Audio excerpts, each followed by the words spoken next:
Buxa forest road. হাতি চলছে আগে আগে আর আমরা তার পিছে পিছে। আমাদের গন্তব্য জয়ন্তী মহাকাল। আজকের এই ভিডিওর আলোচ্য বিষয় হাতি নয়, তাই হাতির প্রসঙ্গ থেকে সরে আসি মূল আলোচনায়। অর্থাৎ আজ থেকে আনুমানিক 25-26 বছর আগে আমি প্রথম যখন মহাকাল যাত্রা শুরু করি, অর্থাৎ জয়ন্তী মহাকাল বাবার দর্শনের উদ্দেশ্যে যাই, তখন সেই সময় পরপর 4 বছর আমি জয়ন্তী মহাকালে গিয়েছিলাম এবং মহাকাল বাবার দর্শন করেছিলাম, পাগলা বাবার দর্শন করেছিলাম, মায়ের দর্শন করেছিলাম। মাঝখানে প্রতি বছর না হলেও মাঝে মধ্যেই আমরা জয়ন্তী মহাকালে যাই এই শিব চতুর্দশীকে কেন্দ্র করে, কিন্তু মহাকাল বাবার দর্শন বা পাগলা বাবার দর্শন আমাদের সম্ভব হয়ে ওঠে না দীর্ঘ লাইনের জন্য। আমি আজকে সেই বিষয়ে অর্থাৎ অতীতের অভিজ্ঞতা এবং বর্তমানের যে অভিজ্ঞতা সেটার তুলনামূলক আলোচনা রাখবো এই ভিডিওর মাধ্যমে। সালটা সম্ভবত 1999। আমরা কয়েকজন বন্ধু পরিকল্পনা করি এবং সেই পরিকল্পনা অনুযায়ী প্রত্যেকে কিছু পুরনো সাইকেলের টায়ার সংগ্রহ করে দিনহাটা শিলিগুড়িগামী লোকাল ট্রেনে চেপে বসি। সেই লোকাল ট্রেনে আমরা রাজা ভাত খাওয়া পর্যন্ত যাই। সেই রাজা ভাত খাওয়ায় নামার পরে সেখানটায় আমরা একটি হোটেলে সামান্য কিছু খাবার গ্রহণ করি। সেখানে খাবার খাওয়ার পর আমরা অটো চেপে রওনা দিই জয়ন্তী বাজারের উদ্দেশ্যে। আমরা যখন জয়ন্তী বাজারে গিয়ে পৌঁছলাম তখন বিকেল, সন্ধ্যেকে আমন্ত্রণ জানিয়ে টাটা বাই বাই করছে। সেই সময় জেসিবি ভারতবর্ষের বড় বড় শহরে আর এসেছিল কিনা আমি জানি না, তবে কোচবিহার, জলপাইগুড়ির মতো প্রান্তিক জেলায় আমার চোখে পড়েনি। আর এই জেসিবি জাতীয় গাড়ি না থাকার দরুন সেই সময় নদীর বুক চিরে এরকমভাবে গাড়ি চলাচলের উপযুক্ত রাস্তা তৈরি করা সম্ভব হয়নি। আর সেই কারণেই যে কোনো গাড়ি, মূলত সে সময় অটোই চলতো, শেষ ঠিকানা ছিল জয়ন্তী বাজার। জয়ন্তী মহাকাল যাত্রীদের জন্য জয়ন্তী বাজার ছিল জল এবং অন্যান্য খাদ্য সামগ্রী নেওয়ার শেষ ঠিকানা।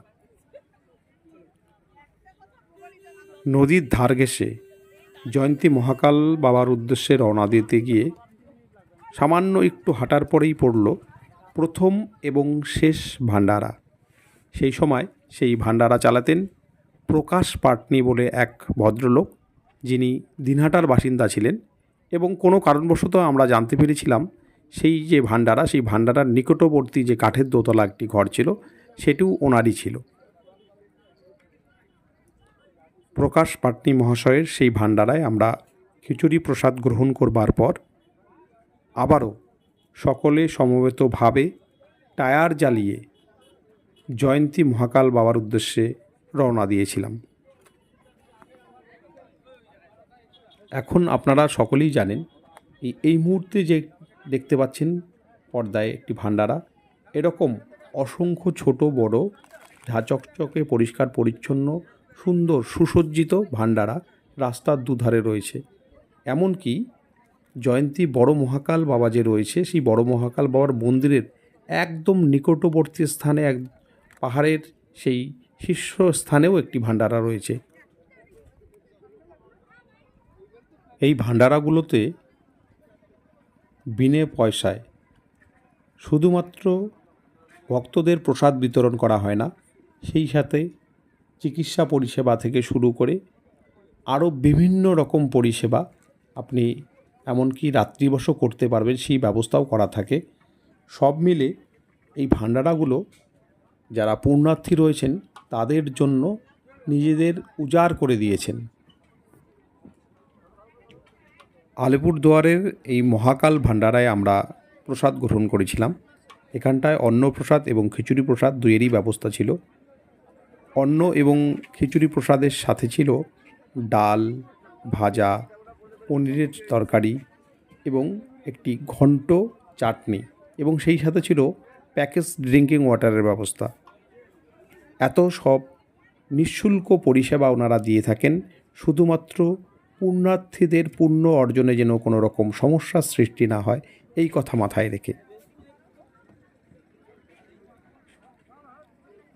আবার অতীতের দিনে ফিরে আসছি। আমরা আগে যখন সন্ধ্যার পরে এই পথে রওনা দিতাম সেই টায়ার জ্বালিয়ে, তখন মাঝে মধ্যে বিভিন্ন পাথরের মধ্যে চুন মারা থাকতো, যেটা দেখে আমাদের বুঝে নিতে হতো যে এদিক দিয়ে গেলে রাস্তাটা সহজ হবে। কিন্তু যেহেতু নির্দিষ্ট কোনো রাস্তা বানানো ছিল না, তাই বারবার পথ ভুলে আমরা কখনো নদীর এদিকে, কখনো নদীর ওদিকে, এই করে হয়তোবা 4 কিলোমিটার 5 কিলোমিটার রাস্তাকে আমরা আরও 1-2 কিলোমিটার বেশি করে নিতাম। অর্থাৎ তখন পথ হারানো পথিকের মতো আমরা মহাকাল বাবার উদ্দেশ্যে রওনা দিতাম। এখন রাস্তার দুধারে অসংখ্য মানুষ বিনে পয়সায় শুধুমাত্র পুণ্যার্থীদের সুবিধার্থে চা, কোল্ড ড্রিঙ্কস, আরও বিভিন্ন রকম সুস্বাদু খাদ্য এবং পানীয় পরিবেশন করে থাকেন। তখন এই সমস্ত কোনো কিছুই ছিল না। আমরা নিজেদের কাঁধে যে জল নিয়ে আসতাম, সেই জল এবং শুকনো খাবারই ছিল একমাত্র ভরসা। 1999 সন থেকে পরপর 4 বার আমি জয়ন্তী মহাকাল বাবা দর্শনের উদ্দেশ্যে রওনা দিয়েছিলাম বা গিয়েছিলাম। তার মধ্যে আমি 1 বৎসর লক্ষ্য করেছিলাম জয়ন্তী নদীর দুধারে পাহাড় ঘেঁষে অসংখ্য বাঙ্কার কিছু দূর অন্তর অন্তর, এবং সেই বাঙ্কারে বন্দুক তাক করে রয়েছে ইন্ডিয়ান আর্মি।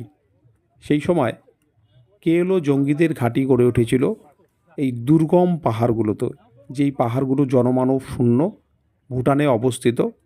এবং এই ভুটানে অবস্থিত পাহাড়গুলোতে কেএলওদের যে জঙ্গি শিবির গড়ে উঠেছিল, সেই জঙ্গি শিবিরগুলো থেকে জঙ্গিদের তাড়ানোর জন্য বা জঙ্গি নিকেশ করবার জন্য ভারত এবং ভুটান সরকার যৌথভাবে এই উদ্যোগ গ্রহণ করেছিল।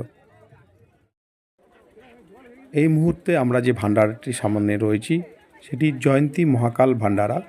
আমাদের প্রিয় শহর দিনহাটা কলেজ পাড়ার কিছু দাদাদের দ্বারা পরিচালিত জয়ন্তী মহাকাল ভান্ডারায় এই মুহূর্তে পরিবেশন করা হচ্ছে পুরি এবং সেই সাথে মিষ্টান্ন। এরকম আরও অসংখ্য ভিডিও পেতে আমার এই ফেসবুক পেজটি ফলো করবেন এবং ইউটিউব চ্যানেলটি সাবস্ক্রাইব করবেন। এবছরও আমরা 2 দিন জয়ন্তী মহাকাল ধামে গিয়েছিলাম।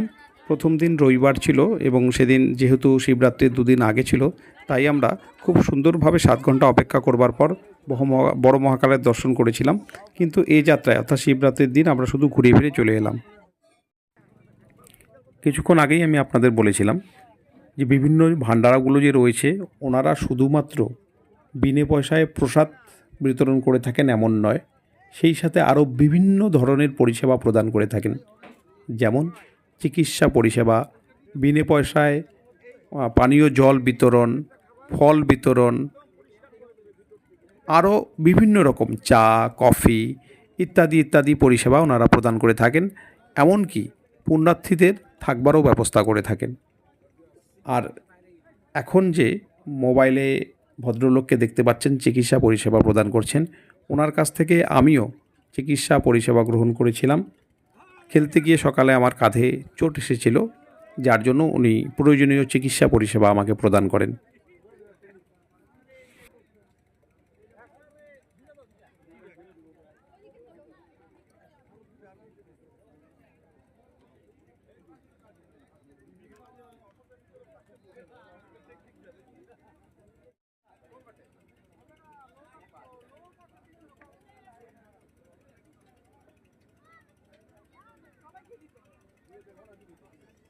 এই মুহূর্তে আপনারা দেখতে পাচ্ছেন আরও একটি ভান্ডারায় প্রসাদ বিতরণ করা হচ্ছে, মিষ্টান্ন এবং লুচি, আর সেটা গ্রহণ করবার জন্য অসংখ্য পুণ্যার্থীরা লাইনে রয়েছেন।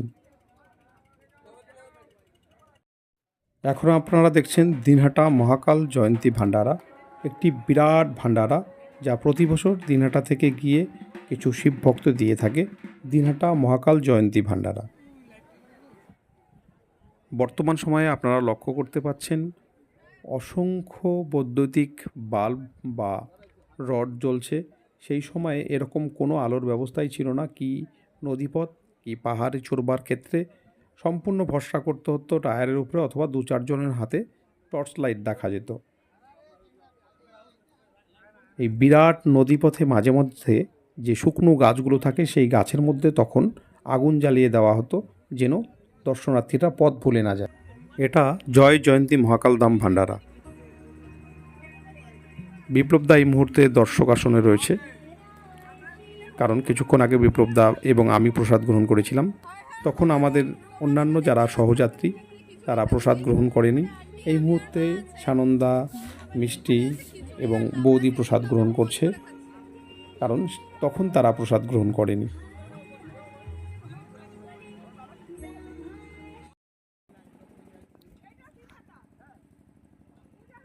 এবার যে ভান্ডারাটি আপনারা লক্ষ্য করতে পাচ্ছেন সেটি নীলকণ্ঠ বোল বোম সেবা সমিতি দিনাটার আরেকটি ভান্ডারা।